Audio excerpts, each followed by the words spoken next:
Sahabat RPK yang dikasihi Tuhan dimanapun Anda berada. Shalom Beshem Yeshua HaMashiach, salam sejahtera dalam nama Yeshua HaMashiach, dalam nama Tuhan Yesus Kristus Juru Selamat kita. Selamat mengikuti siaran Tekiyah, Talaah Kata Ibrani Alkitabiah, bersama Gembala Benyamin Obadiah, Ketua GKMI, Gereja Kehilat Mesianik Indonesia. Tekiyah adalah cara peniupan shofar seperti yang didengar tadi. Siaran Tekiyah dimaksudkan untuk menggali kebenaran Alkitab dari bahasa dan masyarakat Ibrani yang menjadi persemaian tumbuhnya iman Kristiani kita yang berasal dari tanah perjanjian Israel di Timur Tengah. Saudara dapat mengajukan pertanyaan ke 0812 9912 430. Shalom Pak Ben. Ya, shalom Ibu Ira, shalom sahabat RPK dimanapun Anda berada. Hari ini kita akan membahas kata Ibrani son. Dalam bahasa Ibrani dieja Sadi, Alef, Nun, Sofit, dibaca son. Artinya kawanan domba atau sheep. Son, kawanan domba bagian 2. Mazmur 100 ayat 3. Ketahuilah bahwa Adonai dialah Elohim, dialah yang menjadikan kita dan punya dialah kita, umatnya dan kawanan domba, zon, gembalaannya. Mazmur 23 ayat 1, Mazmur David. Adonai adalah gembalaku, takkan kekurangan aku. Domba sebagai hewan di darat diciptakan Tuhan pada hari ke-6, sebelum manusia diciptakan pada hari yang sama. Kejadian 1 ayat 24 sampai 31. Binatang diciptakan dengan sifat masing-masing. Ketika manusia diciptakan dari debu tanah, ada berbagai sifat dari tanah itu yang ada pada naluri kedagingan manusia. Hal ini dilihat dalam seluruh Alkitab dengan mengasosiasikan sifat tertentu dalam diri manusia dengan binatang yang mempunyai sifat yang sama. Umat Tuhan dikiaskan sebagai kawanan domba atau zon.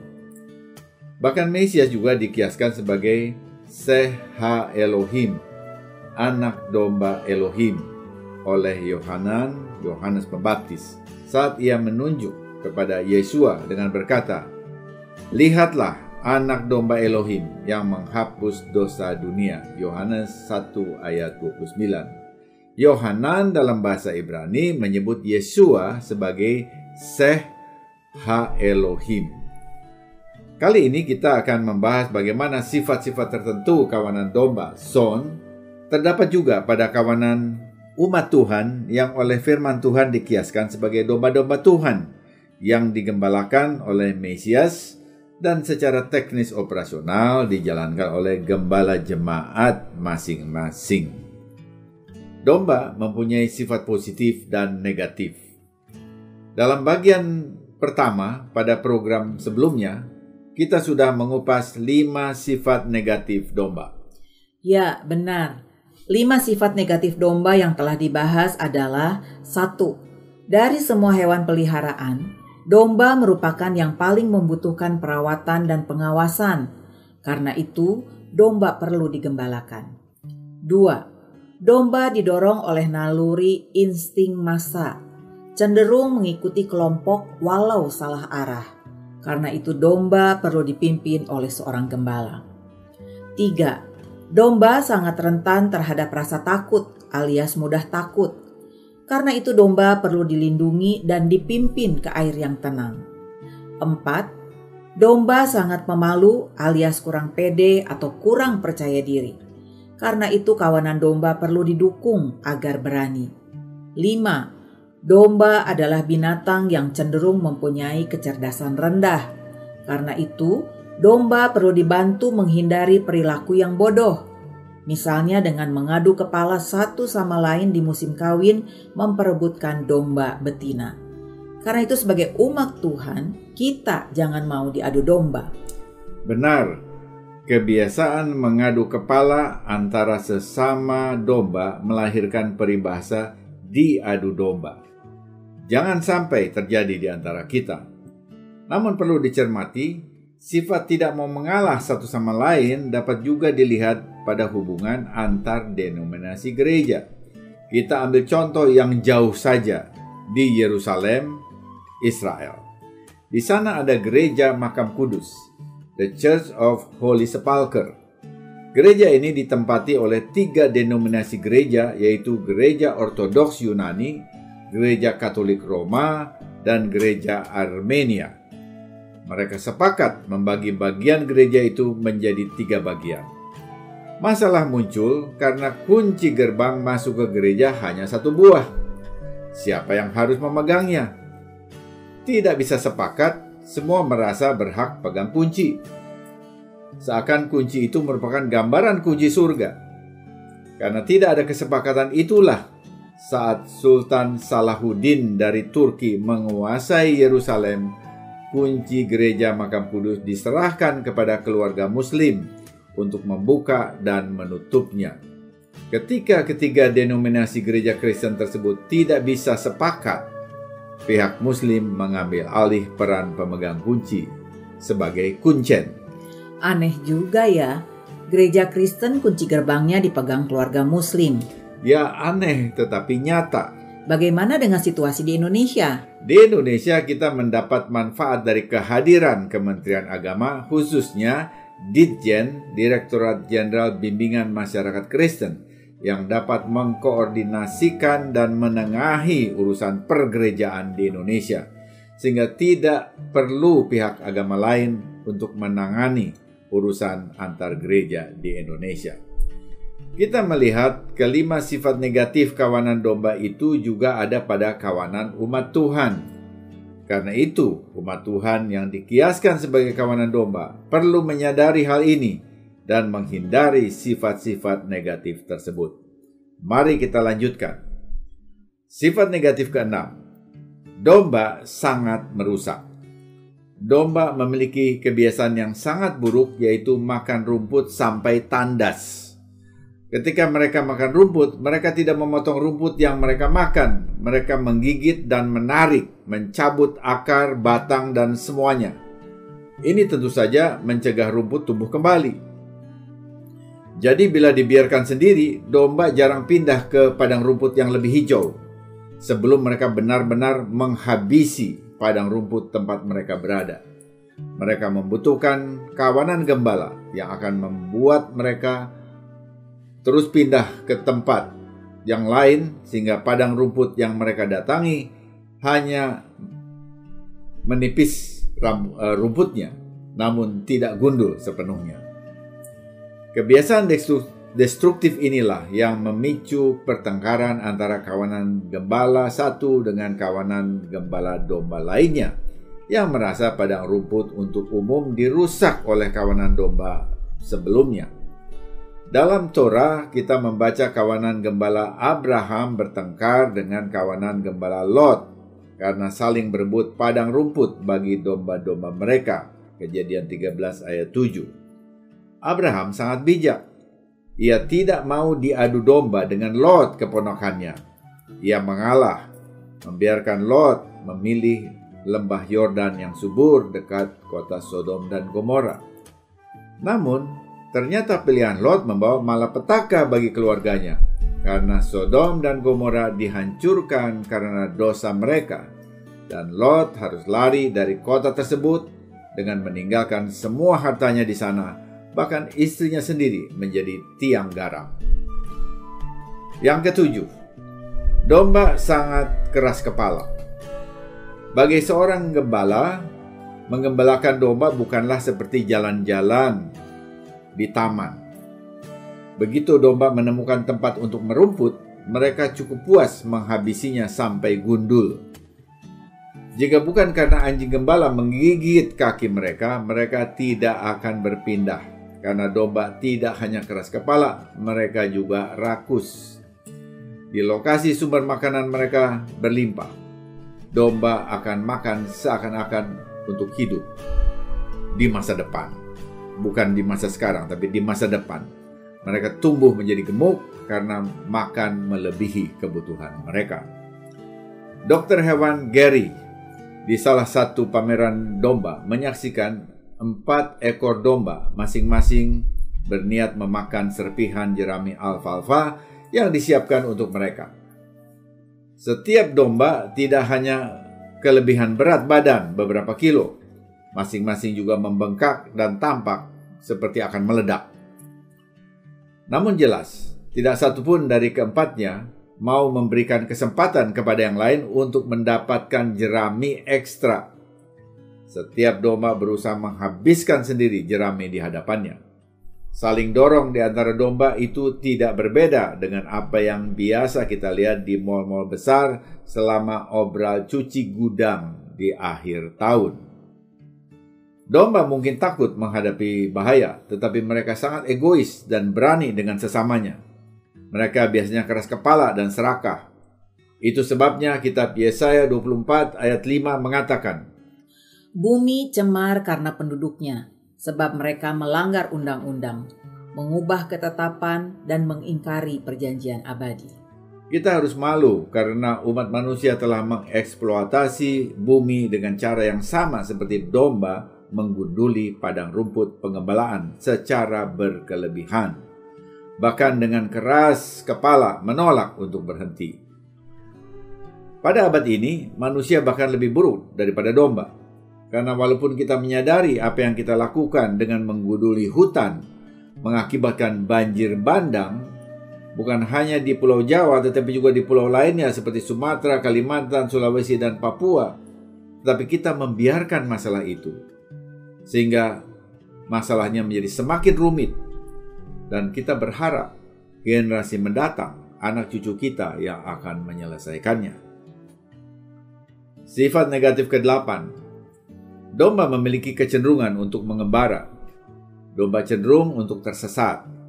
Kurangnya fokus pada kawanan domba menjadi sumber keprihatinan karena mereka membiarkan kawanan terus berjalan saat mereka berjalan lambat. Kadang-kadang mereka tertidur ketika harus bergerak sebagai kawanan. Terkadang mereka mencari sesuatu yang bisa dinikmati sendiri tanpa harus membaginya dengan domba lain. Untuk alasan apapun, domba mudah tersesat. Sesuatu yang menyedihkan, karena tidak ada perlindungan bagi mereka selain berada dalam kawanan. Ini pun juga berlaku bagi manusia. Sifat ini digunakan oleh Yesaya ketika ia menulis, "Kita sekalian sesat seperti domba, masing-masing kita mengambil jalannya sendiri." Yesaya 53 ayat 6. Setelah hilang, seekor domba harus ditemukan oleh seseorang. Karena meskipun ia dapat bergabung kembali dengan kawanannya dengan cara mengikutinya, gagasan itu agaknya tidak pernah terpikir oleh domba yang tersesat itu. Yesua disebutkan sebagai teknon, yang lebih tepat dipahami sebagai pengrajin bangunan ketimbang tukang kayu, Markus 6 ayat 3. Rumah di Nazaret adalah rumah batu, bukan rumah kayu. Namun, Yesua secara rohani mengakui bahwa ia diutus kepada domba-domba Israel yang terhilang. Matius 15 ayat 24. Sehingga ia memahami sifat domba yang tersesat, seperti yang dikatakannya sebagai perumpamaan dalam Matius 18 ayat 12. Bagaimana pendapatmu? Jika seorang mempunyai 100 ekor domba dan seekor di antaranya sesat, tidakkah ia akan meninggalkan yang 99 ekor di pegunungan dan pergi mencari yang sesat itu? Yesus mengatakan, "Akulah gembala yang baik." Yohanes 10 ayat 11. Ia mengenal kelemahan domba-dombanya. Ia datang untuk membawa balik kembali domba yang tersesat, yang tak dapat pulang sendiri. Jika itu adalah diri saudara, izinkan gembala yang baik membawa saudara kembali kepada kawanan dombanya. yaitu kawanan orang percaya yang digembalakannya. Sifat yang ke-9, domba sangat rentan terhadap predator atau pemangsa. Di antara binatang, domba adalah binatang pengecut. Mereka lemah, lambat, bodoh, dan tidak berdaya. Mereka cenderung panik ketika dihadapkan pada pihak lain. Bahkan jika mereka tidak panik sekalipun, mereka akan dikalahkan oleh pemangsa atau predator yang manapun. Yesua pasti membuat murid-muridnya ketakutan ketika ia berkata seperti tercatat di dalam Matius 10 ayat 16. Lihatlah, aku mengutus kamu seperti domba ke tengah serigala. Jadilah cerdik seperti ular dan tulus seperti merpati. Domba di tengah serigala tentu tidak akan bertahan lama. Dengan taktik yang tepat, kawanan domba bisa bertahan sampai kembalinya gembala. Dengan kekuatan kawanan domba sendiri, mereka tidak akan pernah bisa bertahan di antara serigala. Sebagai refleksi terhadap kehidupan kita, satu-satunya sumber keselamatan kita adalah hidup dengan kuasa Roh Kudus di dalam diri kita dan diam di bawah perlindungannya. Kita memerlukan gembala untuk menjaga kita. Sayang, hanya sedikit domba yang pernah menggunakan kekuatan yang mereka miliki dan karena itu dengan mudah dikalahkan saat berhadapan dengan pemangsa sejati, yaitu pengajar-pengajar palsu yang banyak bermunculan di media sosial atau di sekitar kita. Sebagai domba-domba Tuhan, kita memerlukan Ruach Kodes, Roh Kudus, untuk mengingatkan dan mengajarkan kebenaran dan sikap yang tepat terhadap kaum predator yang akan mengalihkan iman kita dari Yesus HaMasyiah dengan berbagai pernik yang berasal dari pemikiran manusia semata. Kita memerlukan Roh Kudus seperti yang diajarkan oleh Yesua pada Yohanes 14 ayat 26. Tetapi penghibur, yaitu Roh Kudus, yang akan diutus oleh Bapa dalam namaku, dialah yang akan mengajarkan segala sesuatu kepadamu, dan akan mengingatkan kamu akan semua yang telah kukatakan kepadamu. Itu sesuatu kebenaran yang harus kita hayati dalam kehidupan kita. Yang ke-10, sifat domba yang negatif yang ke-10. Domba memiliki kemampuan luar biasa untuk menjadi kotor. Jika gambaran mental Anda tentang seekor domba adalah berbulu putih, Anda berpikir tentang seekor domba yang baru dicukur dan dibersihkan untuk dinilai di pekan raya setempat. Domba itu tidak berada di padang rumput dengan kawanannya, tetapi di kandang yang diisi dengan jerami segar, yang diganti beberapa kali setiap hari. Setelah semua perawatan khusus tersebut, domba akan mulai menjadi kotor kembali. Kulit domba penuh dengan minyak yang disebut lanolin. Lanolin keluar melalui kulit dan melapisi wool. Ini mengkondisikan agar hewan tetap hangat dalam cuaca dingin. Tetapi wool berminyak adalah salah satu alat penangkap kotoran paling efektif yang dikenal manusia. Setiap saat seekor domba berbaring, rumput, kotoran, debu, dan segala lainnya akan menempel di bulunya. Jika Anda ingin mencium sesuatu yang unik, hiruplah aroma kawanan domba setelah hujan sore hari. Itu akan membangunkan Anda dan menjernihkan indera Anda. Domba menjadi kotor dan tetap seperti itu sampai seseorang membersihkannya. Itu juga berlaku bagi kita. Kita tidak dapat membersihkan diri kita sendiri, tetapi Tuhan sanggup. Efek dari permohonan pengampunan kita kepada Tuhan dipaparkan dalam Yesaya 1 ayat 18. Marilah, baiklah kita berperkara, firman Tuhan. Sekalipun dosamu merah seperti kirmisi, akan menjadi putih seperti salju. Ya, kita seperti domba dan kita memerlukan Mesias yang mati dan dengan kuasa darahnya membersihkan kita dari segala dosa. Seiring berjalannya dengan waktu, kita menjadi kotor. Kita dapat mengatakan hal yang salah, melakukan yang salah, menginginkan hal yang salah, sampai menjadi jelas bahwa kita membutuhkan pembersihan yang tuntas, dan mandi adalah hal yang termudah untuk itu. Dalam perjalanan kita yang sudah mendapatkan pengampunan pun, kita masih melakukan kesalahan-kesalahan, dan karena itu harus mendapatkan pembersihan secara teratur. Bagi kita, itu terjadi ketika kita mau mengakui dosa-dosa kita kepada Tuhan dan meminta Dia untuk mengampuni kita.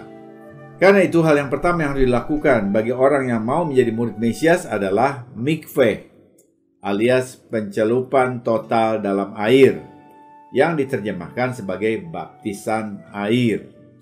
Ini merupakan simbolisme pembersihan rohani yang dimulai justru dari dalam terlebih dahulu, yang kemudian meluas keluar. Dimulai dari perubahan rohani di dalam hati untuk kemudian mempengaruhi aspek luar tubuh jasmani yang ditandai dengan pencelupan tubuh ke dalam air. Saudara, apa yang dibahas tadi adalah 10 sisi negatif dari kawanan domba yang dipakai dalam Alkitab untuk mengkiaskan umat Tuhan, baik Israel maupun bangsa-bangsa, baik di dalam tanah atau perjanjian lama maupun perjanjian yang diperbaharui. Dengan pembahasan ini kita dapat mengevaluasi perilaku kita, umat Tuhan sebagai kawanan domba Tuhan yang digembalakan dalam jemaat oleh gembala jemaat masing-masing. Semoga siaran ini memberkati saudara. Informasi bagi saudara, ibadah Syabat Ibrani Mesianik disiarkan secara live streaming di YouTube setiap Sabtu jam 10 waktu Indonesia Barat. Untuk mendengar ulang semua program Tekia, kunjungi dan subscribe kanal Kehilat Mesianik di YouTube. Bila saudara diberkati oleh siaran Tekia dan mau kembali memberkati siaran ini, saudara dapat mengirimkan dukungan dengan menghubungi Happy di 0811 910814. Happy 0811 910814. Sesudah narasi ini kita akan mendengar lagu rohani The Good Shepherd, Gembala yang Baik, yang diangkat dari Yohanes 10 ayat 14-15 oleh Fernando Ortega. Akulah gembala yang baik, dan aku mengenal domba-dombaku, dan domba-dombaku mengenal aku. Sama seperti Bapa mengenal aku, dan aku mengenal Bapa, dan aku memberikan nyawaku bagi domba-dombaku. Dan tidak ada yang dapat memisahkan kita daripadanya. Benar, amin. Kita memerlukan gembala yang baik, Yesua HaMashiach, bukan gembala upahan. Amin. Tiba saatnya saya Penatua Ira Obadiah dan Gembala Benyamin Obadiah mohon diri dari ruang dengar saudara. Sampai jumpa pada siaran mendatang. Yesua keselamatanku, Torah kesukaanku, menuju kepenuhan bangsa-bangsa. Shalom, shalom.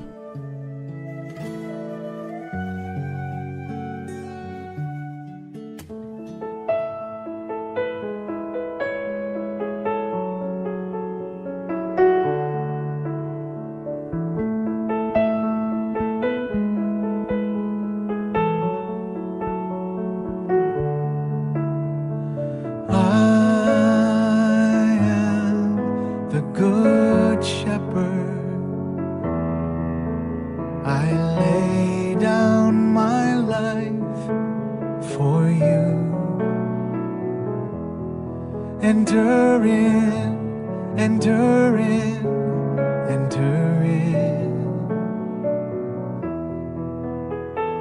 I am the good shepherd,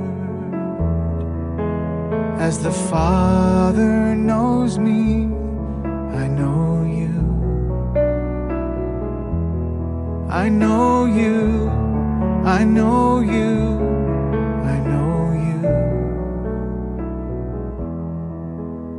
And no one can take you away.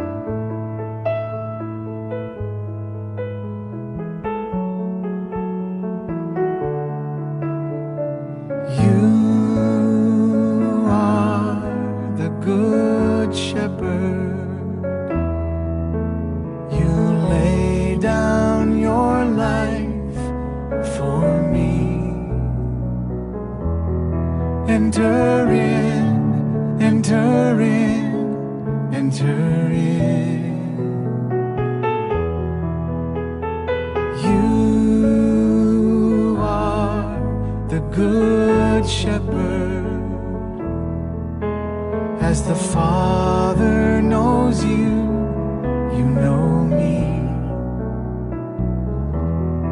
You know me, you know me, you know me. And no